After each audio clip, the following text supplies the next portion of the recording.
Right before we jump into this video and the review of the 80-400, a quick review of it from Alan's camera, don't forget that you can download all of these files that I'm putting up on the screens during the review. You can analyze them for yourself to determine the quality of this lens for you. Don't forget to sign up for the Fronos Photo email list. I will send you a free guide to capturing motion in low light situations. Just look for that orange box, sign up. It's going to come to you free in the email. All right, enjoy the video.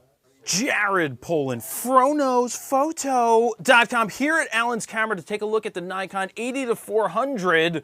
What is it, a 4.5 to 5.6? They call this a 4.5 to 5.6 GED with nano coating. VR, it has the new 4-step VR, which you're going to see how great that works for video and hand holding, because I've already taken some test shots with this. I'm going to put them up on the website in full resolution, edited, so that you can see them, as well as include some raw files so that you can see the unedited ones and make a decision for yourself whether this is a lens for you. So right off the bat, smells a little overpriced. I hope Alan didn't hear me say that.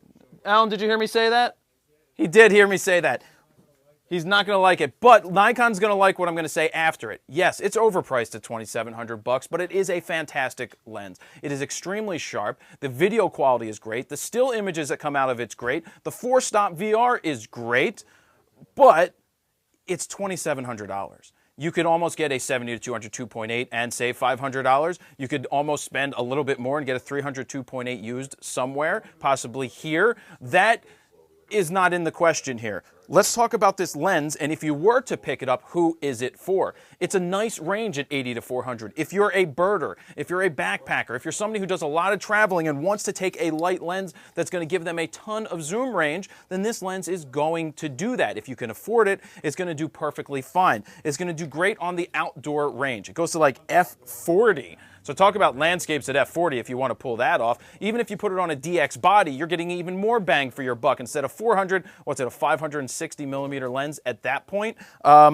So it's good, but remember that because it's a variable aperture lens, that as you zoom, you are losing light. As you lose light, you need to bump your ISO. As you bump your ISO, you lose a little bit of quality depending on the body that you're with. So if you're shooting a D4, you're going to shoot at 4,000 without a problem. If you're shooting some of the D7100s, same thing. 4,000 is not going to be a problem. Even 6400 won't be a problem. But as you zoom in, somewhere, people want to know, where does this lens go to 5.6? It's a smidgen over 200 is where it goes to 5.6. It's only at 4.5 from 80 to about 100, and then past there, you can watch the increments go. And I did a test shot outside of the building across the way, the beer place, and where I took each picture, I took it at 80, and then I took another picture where the f-stop changed, and then took another one as I zoomed more where it changed, and then took one all the way out at 400. So you can see the range of what's happening. I also took pictures of the side of the building where we have straight lines, shot it at 80, shot it all the way out to 400 as well, so that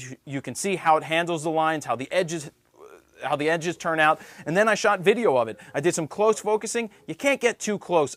I don't know the exact distance. I just do it from as close as I can get, but you can see those photos of the Nissan logo. That's the closest I could get, filled at 400 millimeters, filling the frame at the closest focus. So with the VR, when it comes to video, it's fantastic. You can see what it looks like when you are hand holding it with VR on, zoomed out to 400, and then you can see what it looks like when you turn VR off. You can see how great that VR stability is. So what it comes down to is, can you spend $2,700 on a lens like this? Are you okay with it indoors? Because indoors, I did a picture of Brandon here, hand holding it at 400th, we are out at 400 millimeters. You can see the settings on the screen, and it's sharp. The lens is very, very sharp. Now, it's on a D4 right now. The sharp, I'll pump up the colors in the computer because to me that's fine, but I'll also put up the raw file for you to analyze. The bokeh looks great. The only thing is you can't focus really, really close, but that's not what this lens is for. If you're a birder, you go outside, you want that light lens to carry around, this could be it. It's just a little on the expensive side at $2,700, but it's built well, works well, gives you nice results, and then it's up to you to determine if it is for you. So that's what we've got here from Alan's camera. That's about it. Jared Polin, FronosPhoto.com. See ya.